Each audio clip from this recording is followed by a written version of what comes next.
صدق اللہ العظیم و صدق رسولہ النبی الکریم۔ بلند آواز سے رضی درود و سلام پڑھیے۔ الصلاۃ والسلام علیک یا رسول اللہ، الصلاۃ والسلام علیک یا سیدی یا حضرت صلی اللہ علیہ وسلم۔ نہایت ہی واجب الاحترام حضرت علامہ مولانا الحاج قاری محبوب احمد مدنی صاحب، امام و خطیب جامع مسجد ہذا و عوام اہل سنت، آج کا یہ خوبصورت پروگرام یوم صدیق اکبر رضی اللہ تعالی عنہ کے حوالے سے انعقاد پذیر ہے۔ دعا ہے اللہ رب العزت ہم سب کی حاضری کو اپنی بارگاہ سمجھت میں قبول فرمائے۔ اس پروگرام کی نسبت چونکہ بہت بڑی ہے، امیر المومنین خلیفہ فصل خلیفہ اول حضرت ابوبکر صدیق رضی اللہ تعالی عنہ کے حوالے سے گفتگو ہوگی انشاءاللہ، لیکن بنیادی طور پر یہ بات ذہن کے اندر رہنی چاہیے کہ کہیں بھی ہماری گفتگو میں یا دیگر دوست احباب جو ہیں ان کی گفتگو میں ایسا نہیں ہونا چاہیے کہ ہم کسی کی شان بیان کریں تو دوسرے کی تحقیر کریں۔ نبی پاک علیہ الصلوۃ والسلام کے ساتھ جس کو بھی نسبت ہوتی ہے وہ عرفہ اور اعلیٰ ہے۔ نبی پاک علیہ الصلوۃ والسلام کا جو صحابی ہوتا ہے اس کی شان، اس کا مرتبہ اور مقام جو ہے اتنا بلند ہو جاتا ہے کہ ساری کائنات کے روس، کتب، ابدال سب لوگ جمع کر لو، ان کو ایک پلڑے میں ڈالو، ان کے اعمال کو صحابی رسول کے ایک سانس کی برابری بھی نہیں ہوتی۔ یہ کشتیاں نہیں کروانی چاہیے، بس ہر ایک کا مرتبہ اور مقام بیان کرنا چاہیے۔ تو گفتگو چونکہ ہر موقع اور مناسبت کے حساب سے ہوتی ہے، حضرت ابوبکر صدیق رضی اللہ تعالی عنہ وہ عظمت والی ذات ہے۔ مجھے تو حضرت افسوس ہوتا ہے کسی کی بات ہم کیا کریں، ہماری اپنی تربیت نہیں ہے، ہمارے مقابہ حضرات جی ایک جملے میں صدیق اکبر کی شان بیان کر رہا ہوں، بات نہیں ہوگی کہ جس ذات کا مقام اس کائنات میں انبیاء کے بعد اگر کسی کا مقام ہے، عظمت و شان ہے، وہ حضرت ابوبکر صدیق رضی اللہ عنہ۔ انبیاء کے بعد کائنات میں سب سے بلند شان یہ رفیق غار یار کی ہے۔ ایک جملے میں کہتا ہوں ساری زندگیاں صرف ہو گئیں، سب علماء حضرت ابوبکر صدیق رضی اللہ عنہ کی اجتماعی طور پر شان بیان کریں تو ان کی شان کی حد بیان نہیں ہو سکتی، ایک جملے میں بیان ہو رہی ہے۔ نبی پاک علیہ الصلوۃ والسلام ہجرت کی رات جب 40 کافروں نے یا مختلف تعداد نبی پاک علیہ السلام کے گھر کا گھیراؤ کر لیا، حکم ربی ہوا کہ آپ ہجرت فرما لیں۔ دو اہم شخصیتیں اس وقت سامنے آتی ہیں، پہلی ہے مولا علی پاک رضی اللہ تعالیٰ۔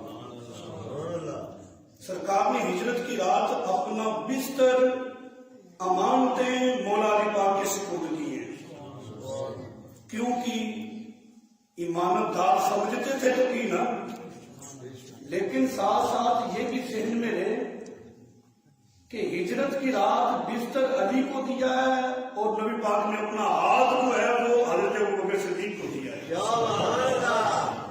مطلب یہ ہے کہ دونوں ہستیاں ہی ایمانت دار، دونوں کی سامنے بلند۔ اب ہوا یوں وہ وہ گھیراؤ کر کے کھڑے ہیں، نبی پاک علیہ السلام تشریف لے گئے، ان کو پتہ ہی کوئی نہیں چلا۔ وہ جو کنکری اور مٹی ان کی طرف پھینکی ہے، اللہ تعالیٰ فعل رسول کو اپنا فعل بتا رہا ہے، وما رمیت اذ رمیت ولکن اللہ رمی۔ سرکار تشریف لے گئے۔ اب حضرت ابوبکر صدیق رضی اللہ تعالیٰ عنہ نبی پاک علیہ السلام کے ہجرت کی رات ساتھی بنے، یہ سفر کے ساتھی بنے۔ ہوا یوں کہ اب جا رہے ہیں، حضرت ابوبکر صدیق رضی اللہ تعالیٰ عنہ کی پوزیشن یہ ہے، کبھی بھاگ کے آگے، کبھی پیچھے، کبھی دائیں، کبھی بائیں۔ سرکار علیہ السلام نے فرمایا ابوبکر خیر تو ہے، کبھی آگے جاتا ہے، کبھی پیچھے ہٹتا ہے، کبھی دائیں، کبھی بائیں۔ عرض کی یا رسول اللہ صلی اللہ علیہ وسلم، مجھے یہ خوف آتا ہے کہیں کوئی آگے سے حملہ نہ کرے آپ پر، دوڑ کر آگے ہو جاتا ہوں، جو تیر تلوار لگے مجھے لگے، آپ پر کسی کا وار نہ ہو۔ جب آگے جاتا ہوں خیال آتا ہے کہ پیچھے سے نہ آئے، تو پیچھے دوڑ کر آ جاتا ہوں، اسی طرح دائیں آتا ہوں، اسی طرح بائیں۔ یہ ایک دیوانگی تھی، یہ ایک محبت تھی حضرت ابوبکر صدیق رضی اللہ عنہ۔ بات کو بہت مختصر کروں گا، آپ کی مجھے توجہ چاہیے، میں صرف ایک بنیاد بنا رہا ہوں، چل رہے ہیں انشاءاللہ۔ اچھا، چلتے چلتے ایک مقام آ گیا کہ سراقہ، یہ میں اس وقت کی بات کر رہا ہوں کہ ابھی یہ ایمان نہیں لائے تھے، بڑا بھاری انعام رکھا گیا تھا کہ جو محمد عربی علیہ السلام کو گرفتار کر کے لاتا اسے یہ انعام دیے جائیں گے۔ دنیا کے لالچ میں بڑے لوگ نکلے۔ سراقہ نے جب دیکھا نبی پاک علیہ السلام نے فرمایا آپ کیا خیال ہے؟ مجھے گرفتار کرنے آیا، پکڑنے کے لیے آیا۔ نبی پاک علیہ السلام نے جب توجہ فرمائی، اس کی طرف دیکھا، وہ پتھریلی زمین تھی، پہاڑی علاقہ تھا۔ وہ جس گھوڑے پہ سوار تھا وہ گھوڑا بھی، حضرت وہ سراقہ بھی آگے جو ہے وہ زمین کے اندر، اس پتھر کے اندر پہاڑ میں گھس سکے، یعنی زمین نے اس کو پکڑ لیا۔ وہ توبہ طائب ہو گیا، ایمان لے آیا، معافی مل گئی، جی کسی کو نہیں پتا تھا، میں تو غلام ہو گیا ہوں۔ القصہ مختصر، غار میں تشریف لے جانے کا وقت آیا۔ حضرت ابوبکر صدیق رضی اللہ تعالیٰ عنہ نے، جو میں نے آیت مقدسہ پڑھی، نہیں پہنانا تھا مجھے، عرض کی یا رسول اللہ صلی اللہ علیہ وسلم آپ یہاں پر ٹھہریے، میں اندر جا کر صفائی وغیرہ کر دیتا ہوں تاکہ کوئی چیز آپ کو تکلیف نہ پہنچائے۔ اندر گئے، اپنے کپڑے پھاڑ کر بس سطر چھپایا، سارے سوراخ بند کر دیے، ایک رہ گیا ہے، اس کو بھی بند کیا جا سکتا تھا، لیکن اتنا اور مزید کپڑا کوئی نہیں تھا۔ جو فرض ہوتا ہے مرد کے لیے جتنا سطر چھپانا، بس اس کے علاوہ کپڑے کوئی نہیں۔ اب کیا کیا، اس کے اوپر پاؤں رکھ لیے، عرض کی یا رسول اللہ صلی اللہ علیہ وسلم، اب یہ غار اس لائق ہو گیا ہے کہ آپ اندر تشریف لے آئیں۔ بہت سارے علماء کرام نے اس مقام پر یہ لکھا ہے، اگر بندہ یہ چاہتا ہے نا کہ میرا سینہ مدینہ بن جائے، اس کو چاہیے کہ اپنے دل میں سیدنا صدیق اکبر رضی اللہ تعالیٰ عنہ کی محبت کو پیدا کر دے، کیونکہ سرکار اسی جگہ تشریف لاتے ہیں جہاں حضرت ابوبکر صدیق رضی اللہ تعالیٰ عنہ ہوتے ہیں۔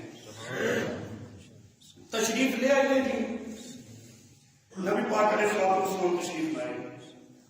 قبلہ حافظ صاحب تو اس چیز کو سمجھتے ہیں، بہت سارے جو آپ میں جنہوں نے عمرہ یا حج کیا ان کو پتہ ہے، غار ثور جو ہے نا جی، اس میں قیام نہیں ہو سکتا، بندہ کھڑا نہیں ہو سکتا، ایسے رکوع کی حالت بھی نہیں ہو سکتی، بندہ صرف دو ضامن ہو کے بیٹھ سکتا ہے، ایسے بھی نہیں بیٹھ سکتا، وہ اتنا کا فاصلہ ہے کہ وہ سر بھی کچھ جھک جاتا ہے، یہ پوزیشن ہوتی ہے، وہ اتنی جگہ ہے۔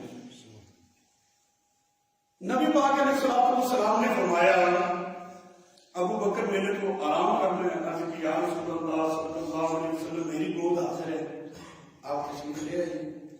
سرکار نے اپنا مبارک سر، اب تھوڑا سا آپ توجہ کرنی ہے، اس چیز کو ذرا سمجھنا ہے،